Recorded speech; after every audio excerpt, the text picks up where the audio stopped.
daughter. And just the thought that Derek has a daughter old enough to enjoy the story was pretty special. So I went back and spent the rest of the week scrounging through slides. Remember what slides are? Some of you may remember they're little square things, a little bit, about 2 inches square, and they're transparent. And in those days, I always carried 2 cameras. And so I had 2 cameras busy trying to take pictures of everything in Denali and everything in Alaska for Don. So I finally found the plastic pages. They hold 20 slides each. Over the years, I have thrown away 20 million probably. It's just awful. When I took them, they were really important. Now that I look back at them, some of them are really ugly. So I've been discarding slides. And I found the ones from Denali. So I've been playing with those this week, and if you haven't had a chance yet, go on the conference website or the conference Facebook page, or the Richard Duerksen Facebook page, or the Dick Duerksen Facebook page, or a bunch of places, or you can go to where my book is for sale at storycatcher.world, and you can watch as I tell that story in the limit of 7 minutes, because we have this weird 5 to 7 minute limit to be able to tell the story just to a camera. And I use a bunch of the pictures that I took from Denali, and including Don Hemphill holding up the aluminum bottle and the bear going up over the hill. And it doesn't have the butterfly, but that would be a good addition. Here's a gorgeous tiger swallowtail playing around here in the petunias. They love each other. I want to share a very simple Bible study with you. A Bible study that many years ago helped me understand clearly the character of God. And that's the reason I want to share it with you this morning. In today's world, the character of God is greatly maligned. As I read through my Facebook page and my news reports and stuff on social media in the last week, I have read some of the most interesting things that people believe God believes. Have you noticed? And they're certain about it. God would not, God will, this person must, and it's just, I'm not sure that any of them are right, but they all feel they have to speak. We have one friend who believes that Donald Trump is the devil and Barack Obama was sent by God. We have another friend that believes that Barack Obama was the devil and Donald Trump was sent by God. And they all post on social media as if I must agree or die. I was for a while offended by their posts, but I've chosen not to be offended. Now I laugh, and then I pray. God, may my life be such that people will see a clear picture of your character. Not one that is befouled by personal opinions, desires, and ugliness, but who you really are. And the more I pray that, the more I'm sent back to 2 Samuel chapter 9 as one of my favorite pictures of God's character. So let me read you part of the story and then I'm going to tell it to you, okay? 2 Samuel chapter 9 and verse 1. I'm sorry about my voice, it died. And David asked, now, I need to remind you where we are in David's life. Everything is going, I just took one, thank you. I'm well and healthy. And, well, if that works, we're in good shape. Do you know, for almost 2 months, Costco did not have Ricola cough drops? We had to use some other brand. And I think I've been suffering ever since. No, I don't know. David is king. Everything's going swimmingly. He has defeated the Philistines, the Amorites, the Amalekites, the Moabites, the Perizzites, the Hittites, and several other ites that we don't even know their names of. He's just wiped them all out. He's that kind of a king, and he's a marvelous general. And everything is quiet in Jerusalem. And David asked, "Is there anyone still left of the house of Saul to whom I can show kindness for Jonathan's sake?" Everybody in the palace, in the court, wherever it was he said that, understood exactly what David wanted. I'm happy, the kingdom's stable. Is there anything of Saul left that could damage me? This is a new king cleaning out the trash in the closet. They know that if anybody raises their hand and says, "Oh, I know one," it's a death sentence for that person. David is going to show kindness. Ha! No new king shows kindness to the old king. Doesn't matter how much you liked his son. You don't want that person starting an uprising against you. You got to get rid of them. That's the way politics works. And it worked in Israel. Now, there was a servant of Saul's household named Ziba. They called him to appear before David. That line really bothers me. Who was they? There is always a group eager to destroy. Always.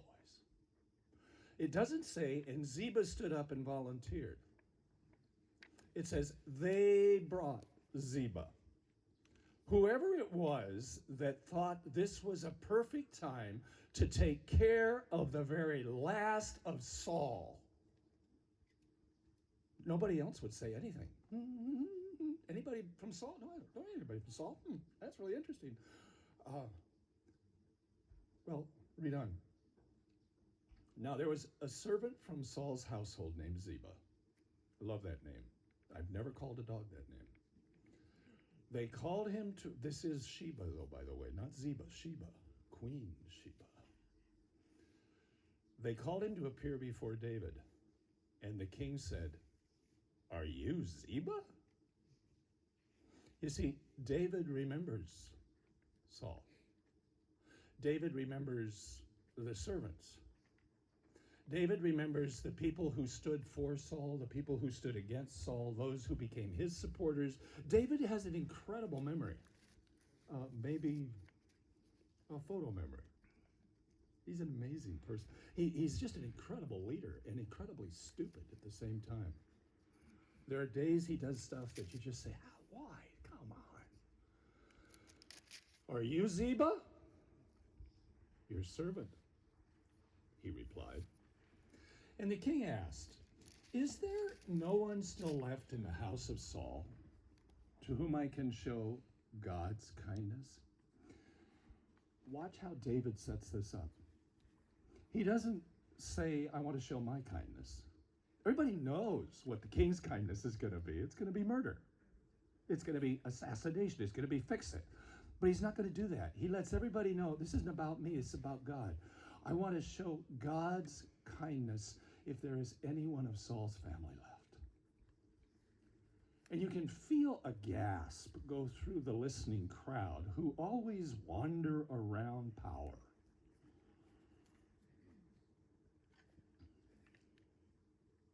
Ziba. The people who brought him are prodding him. Get ready, tell the story. Remember, we're paying you well. The people who can't believe that somebody's going to go to the trouble to try and kill anybody that's left from Saul's family are over gasping in the corners. And David's leaning forward. Is there anybody left? So I can show the character of God to them. I want to show them God's kindness, not man's kindness. not what you would expect a king to do.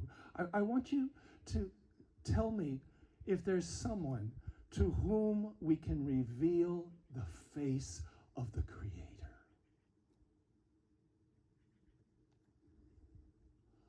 Well, there's still a son of Jonathan, but he's crippled in both feet. Where is he? The king asked. And Ziba answered, he is at the house of Machir, son of Amiel, in Lodabar. Every one of those names is crucial in the story. But let's start with Lodabar. Lodabar, Hebrew name, it's translated to mean nothing or no place. Either one works. But nothing is the preferred translation. He's in nothing. He's at nowhere. He's in a place that barely deserves a name. He's nowhere. But he's at the house of Amiel. And David looks around, and right over here is Amiel's father, David's personal counselor, Ahithophel. And you can see David glance over, Amiel? Wait a minute, isn't your grandson Machir? He lives up in the mountains someplace. That's all I know. Ahithophel, why didn't you tell me about this? Listen to Ziba, sir. He's at the house of Machir, son of Amiel, and then it's in parentheses. It's not there. You've got to do a little research to figure that part out. Grandson of your counselor Ahithophel in Lodabar. Do you know anything else about Amiel? He has a daughter. Her name's Bathsheba. Just throw that in. So King David, and I love it. There's a whole world of information left out between verses 4 and 5. I want to know what the conversation was like in the courtroom. I want to know what David said. I want to know what Machir, not Machir, I want to know what Ahithophel said. I want to know what the people who were supporting Ziba said.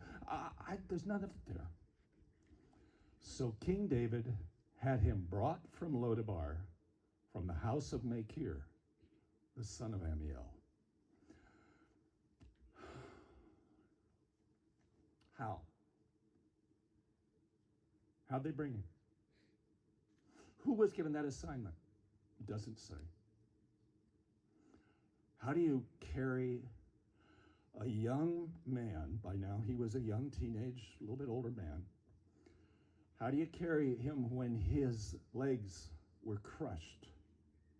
You see, when the message came that Saul and Jonathan were on the mountain and the Philistines had taken the mountain, and there was no hope, and then the message came, Saul has fallen on his sword, Jonathan is falling before the enemy. Someone grabbed Mephibosheth, Mephi I call him. They picked him up. A nurse, it says, that's the word. Now, I know a lot of nurses, and none of them would drop a patient. But somehow, this nurse, this caregiver, this person assigned to keep Mephi protected, dashed from wherever it was Jonathan had placed him, and in running to escape, tripped. And in tripping, somehow, Mephi fell beneath a wagon, a big rolling wheel with iron studs on the outside to keep it in mud, and it destroyed both his legs instantly. The wagon hardly stopped. The nurse and Mephi get in the wagon and move on, and he's screaming, and they're short on morphine in the battlefield. And he screams louder and louder. And the nurse holds him close as that wagon moves off to a place that may be safe. Where shall we take him? Why do we take him to the old cabin up in the mountains?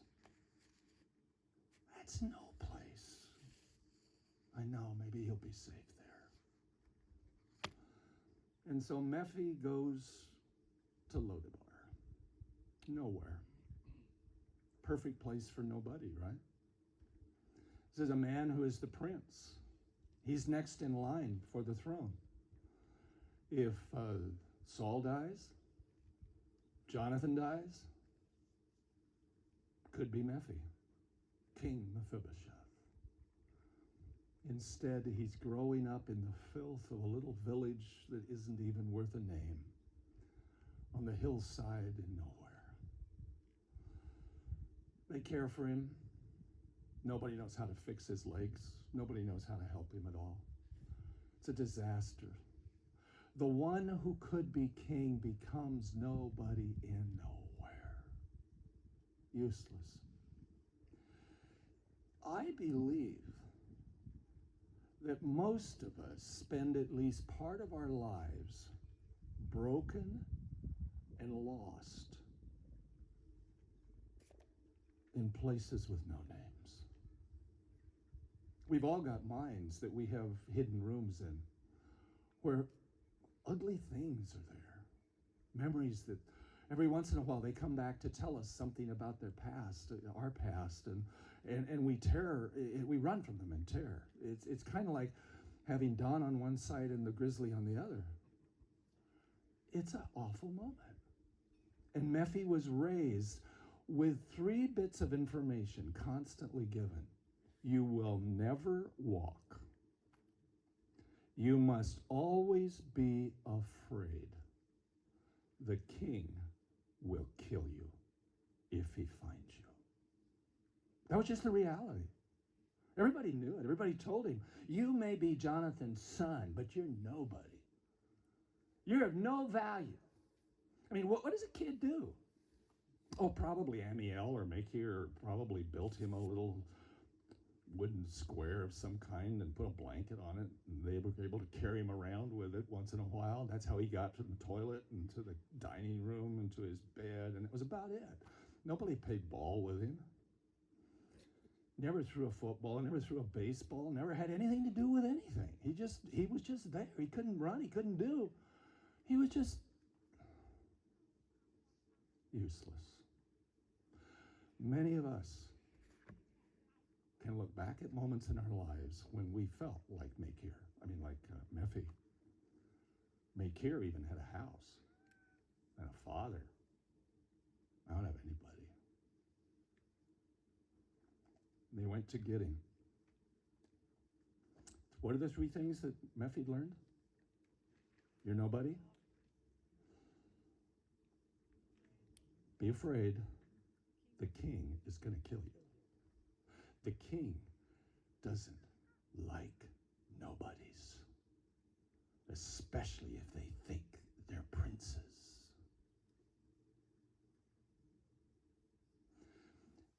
And the wagon from Jerusalem rolls into nowhere. There are soldiers on both sides. Ziba is sitting beside the driver. And as the wagon rolls into town, already the others have come to warn.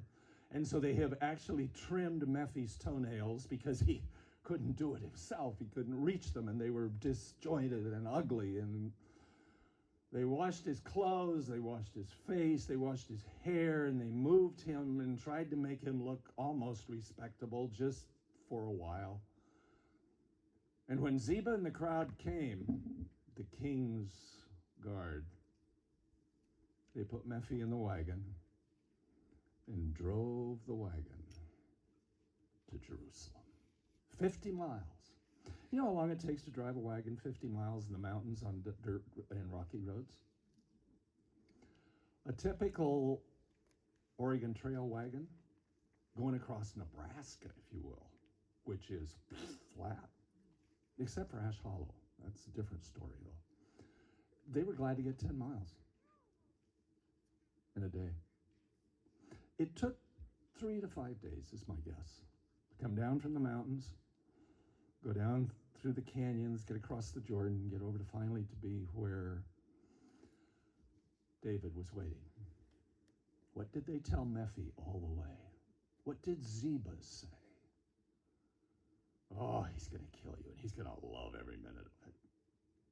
Boy, he was so excited when I told him you were here. You should see his face. Oh. Nobody made him feel valuable. When Mephibosheth, son of Saul, came to David, he bowed down to pay him honor. How do you bow down when your legs are crippled and you can't stand up to bow down? You bow as best you can, huh? Waist up, down.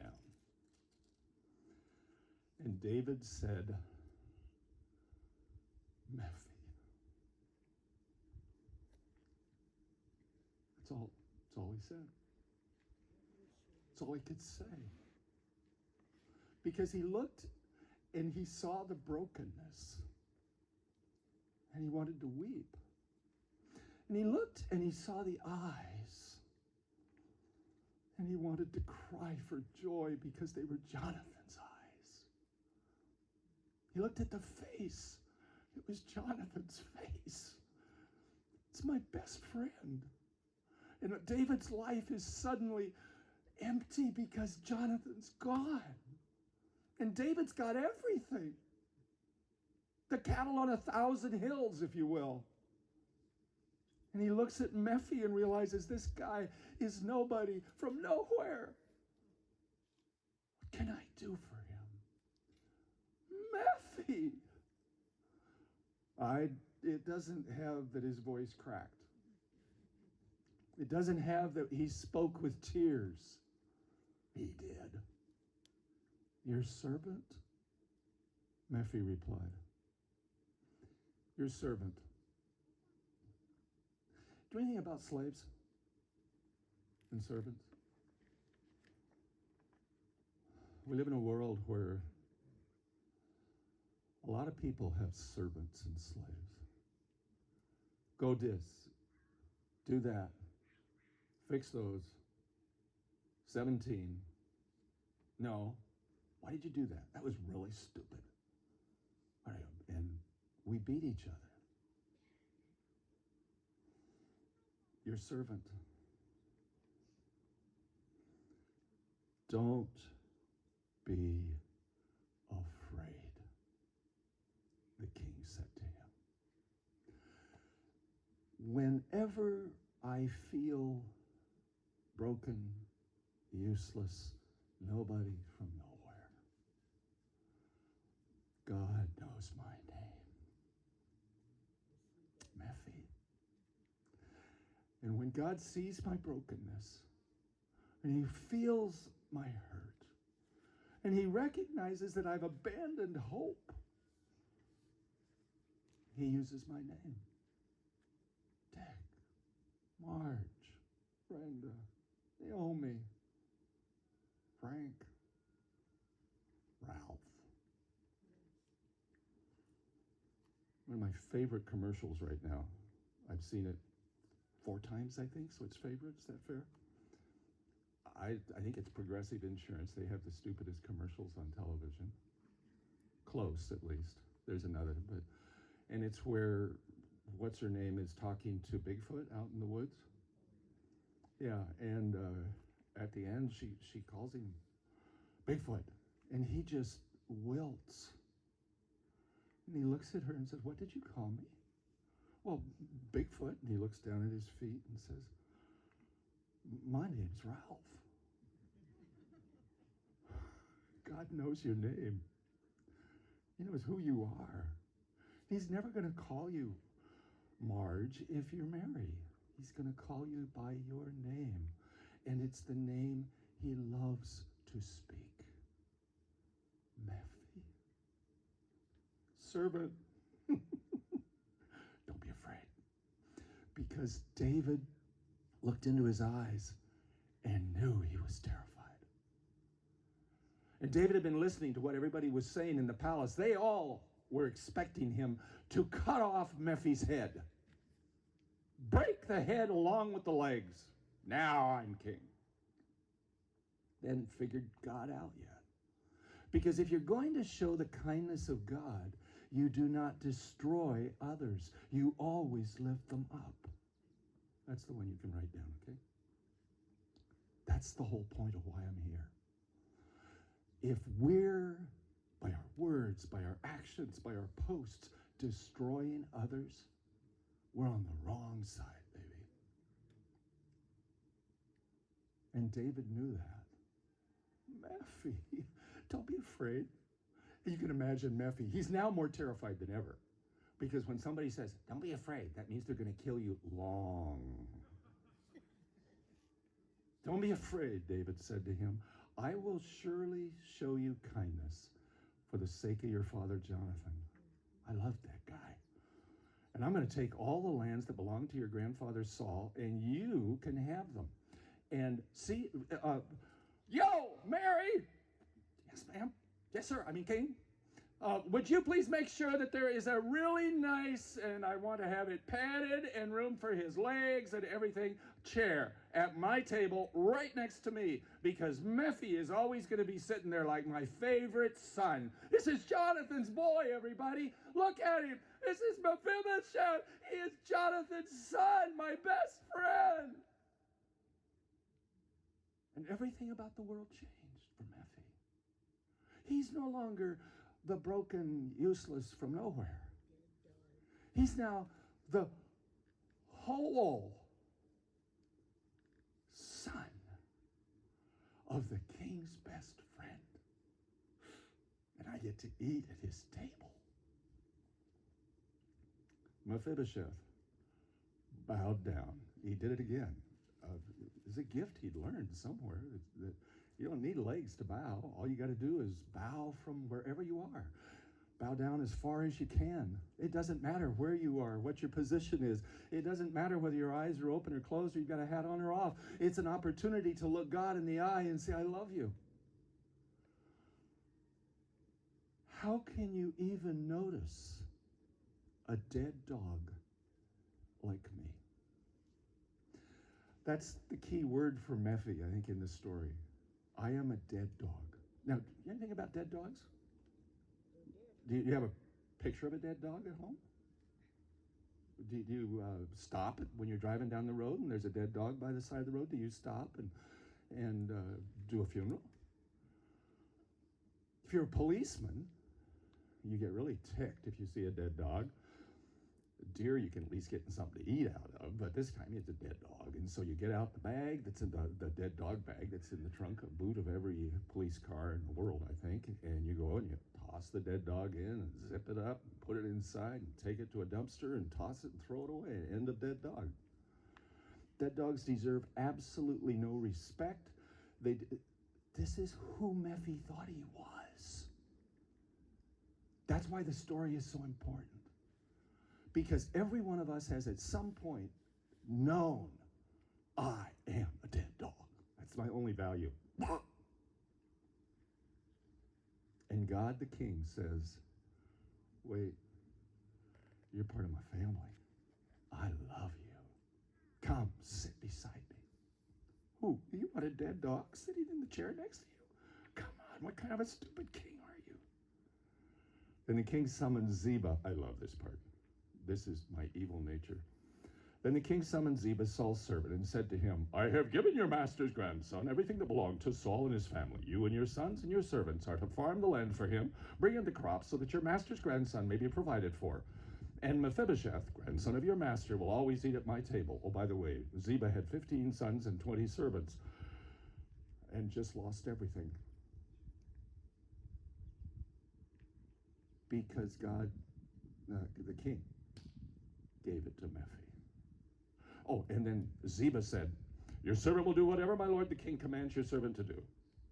And Mephibosheth ate at David's table like one of the king's sons. And Mephi had a young boy named Micah. All the members of Ziba's household were servants of Mephibosheth. And Mephi lived in Jerusalem because he always ate at the king's table, though he was still crippled in both feet. God never promises to fix all the problems till heaven. Don't ever forget that. You may still live where the water heater is broken. You may still live where the air conditioner fails at 96. You may still have to live with the aunt who screams epithets of hate at you every day, all day. But you're now the king's family. You get to sit at his table. Yeah, there's still some things here that he hasn't fixed. But he's fixed the three most important things. You are of great value. There is no need to be afraid. No need to be afraid.